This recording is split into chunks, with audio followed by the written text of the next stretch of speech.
Welcome to this very special edition of the Snape Report, the most trusted name in Snape News, brought to you by Snapecast and the Snape News Live Journal. The title of this special edition is Severus Snape, A Year in the Afterlife, and we'll be reporting on all of the major Snape and fandom news items for the past year. Almost 1 year ago today, in July of 2007, snaping around the world was forever changed with the release of Harry Potter and the Deathly Hallows. J.K. Rowling thought she could put an end to all of the incessant fangirling of the racy Git, but alas, most Snape fans are not convinced that Book 7 was the end of their favorite character. Whether you believe Snape was rescued by Harry, had a Nagini venom antidote hidden in a hollow tooth, died but continues to make his presence known as a terrible snarky portrait, or you just disregard canon altogether, there is no denying that Snape lives on. In October of 2007, all Snape news was overshadowed when during a public reading in New York City, J.K. Rowling revealed to an audience of lucky fans that she has always thought of Dumbledore as gay. During this reading, Rowling also made some brief comments about Snape's headmaster's portrait, but fans took more interest in the sordid details of the Dumbledore/Grindelwald affair, and speculation about just how close Albus and Severus really were. Around the same time, there was brief controversy on LiveJournal about how Snape fans should collectively refer to themselves. In the end, catchy names like Snape's Army and Snape's Dungeon Bitches lost out to the widely inclusive term Snapedom.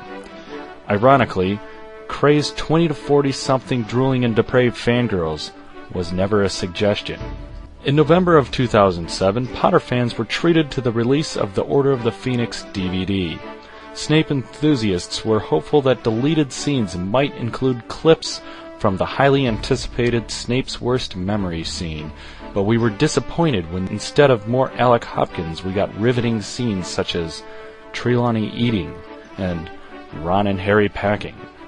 Alas, Warner Brothers chose not to become involved in the true Great Snape debate and remain neutral on the issue of whether those graying underpants are boxers or briefs. In January, Snape fan thought a new year would bring new love for the professor, but they were again wrong, despite January 9th being his birthday. Professor Snape did not appear as the January 2008 Wizard of the Month, according to J.K. Rowling's official website, with the end of 2007 featuring a number of prominent wizards such as Albus Dumbledore, Harry Potter, and the Four Heads of Houses. Many Snape fans were hoping that the professor would get a special nod from his creator during his birthday month. Unfortunately, although Derwent Shimpling, Chauncey Oldridge, and Eric the Oddball are worthy of being named as Wizard of the Month, Severus Snape has not yet achieved that recognition. In February 2008, a study published by the Journal of General Psychology showed that Harry Potter fandom is indeed addictive, and compared the experience some fans are having coping with the end of the series to cigarette withdrawal. To cash in on the addiction, Warner Brothers announced that Harry Potter and the Deathly Hallows will be indeed 2 films, not 1.